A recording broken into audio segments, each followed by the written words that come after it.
I asked a local AI to fix its own broken memory system.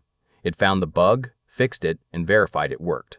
Same model, same GPU, no cloud. This is what actually happened. Here's the machine. An AMD R9700 with 32 gigs of VRAM, running Qwen 3.8 27B at 4-bit quantization through llama.cpp.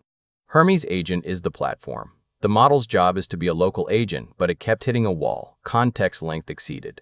The session would run out of room mid-task and stop. So I gave it a real problem to solve. Its own memory system wasn't working. The plugin was enabled, but the tools never appeared. A local model with a smaller context, given a real diagnostic task. It didn't guess. It traced the wiring, the memory provider was empty, and the plugin manifest only advertised half the tools.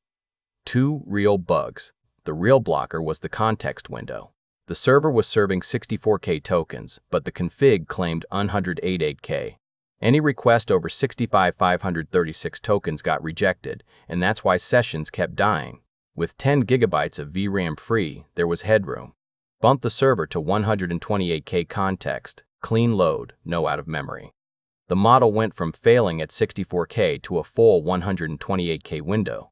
Then the model fixed its own memory wiring. It backed up the wrapper, rewrote the fragile import with explicit exports, declared all 40 tools, and set the memory provider.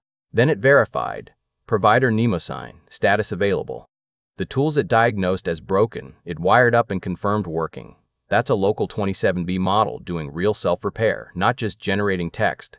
A 27B model on a $1,500 GPU diagnosed and fixed its own broken memory system. It was honest about what it couldn't do. It hit its own context limit mid-task and needed a fresh session. That's the real story of local AI, capable, self-repairing, and honest about its limits. If you want to see what your local model can actually do, give it a real problem.